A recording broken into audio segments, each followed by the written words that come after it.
Patrick Brown is resigning as leader of the Ontario Conservative Party. Allegations of sexual misconduct come months before the provincial election.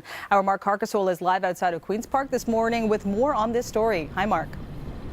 Hi, good morning, Marianne. These allegations come from two separate women who say they met Patrick Brown in his earlier political career while he was a federal MP for the Conservative Party in Barrie. One of the allegations is about 10 years old. The other one comes from 2012. One of the allegations claims that from a girl who was in high school at the time, that she was propositioned by Patrick Brown during a tour of his house in Barrie. The second allegation comes from a girl who was a teenager at the time and worked with Patrick Brown in his office. She says that he full-on sexually assaulted her by kissing her when it was unwanted while they sat on a bed at a party. Now, this all broke out late last night. There was a TV news report that was scheduled to be aired at 10 o'clock, so being made aware of the allegations against him, Patrick Brown held a news conference here at Queen's Park at 9:45 with tears in his eyes, very emotional, saying that this was just not true. First, I want to say these allegations are false, categorically untrue, every one of them. I will defend myself as hard as I can with all means at my disposal. Now, after that news conference, Patrick Brown had told reporters that he planned on showing up to work today, and he made no mention of dropping out as leader of the Conservative Party. That all changed about 4 hours later after meetings with the PC caucus. A statement from Patrick Brown announcing that he was stepping down as PC leader, but would remain on as an MPP while he fought the allegations against him. We spoke to NDP leader Andrea Horwath on the morning show this morning. She says if Brown were an MPP in her party, she would make him step down altogether. These are allegations, and I think we have to acknowledge that, but at the same time, the descriptions were pretty detailed, and it was pretty disturbing what we heard yesterday. Premier Kathleen Wynne also weighing in last night with a brief statement on Twitter saying, quote, "It's a difficult and brave thing to do to come forward in the way these young women have done tonight. My government and I have been clear on the issue of sexual harassment and assault.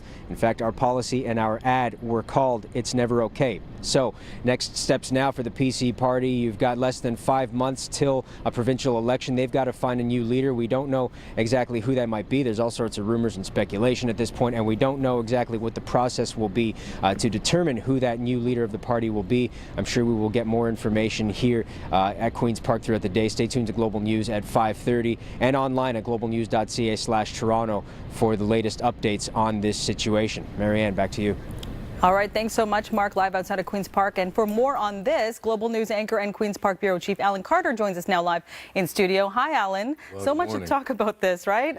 Let's start with what's next for the PC party. They no longer have a leader. Yeah. What's the process now? Well, difficult to know exactly. I've been looking over the party constitution, and there's been some talk that a new leader would be named today, and I doubt very highly that that's going to happen. I think what you'll expect to happen today is that the party will announce an interim leader to take over in Mr. Brown's absence until they can figure out something more permanent going forward. I'd look to Jim Wilson, who was interim leader between Tim Hudak and the election of Mr. Brown as party leader.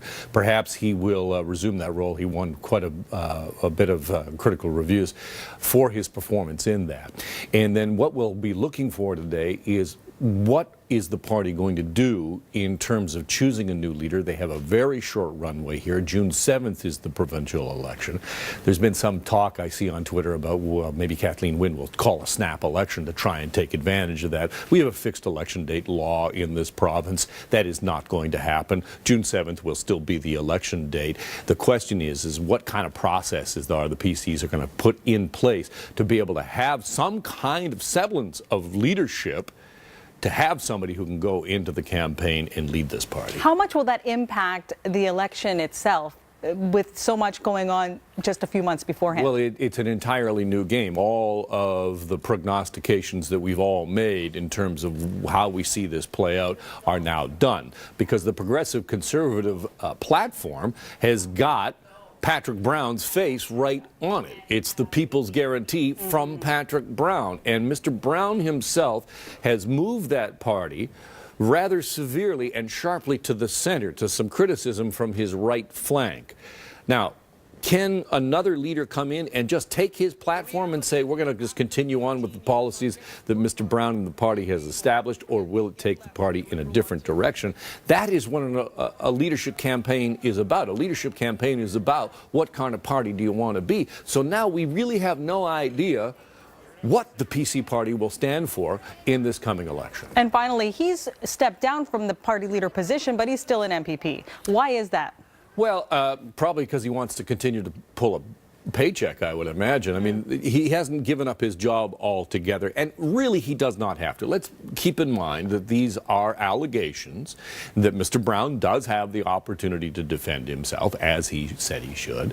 But the belief that he could continue to lead the party from that position, clearly everyone knew from the moment he walked out of that press conference that that simply could not happen, even if Mr. Brown did not seem to realize it till about 2 a.m. this morning when he finally put out a release saying, I will step down. All right, Alan Carter, thanks so much for your insight this morning. Again.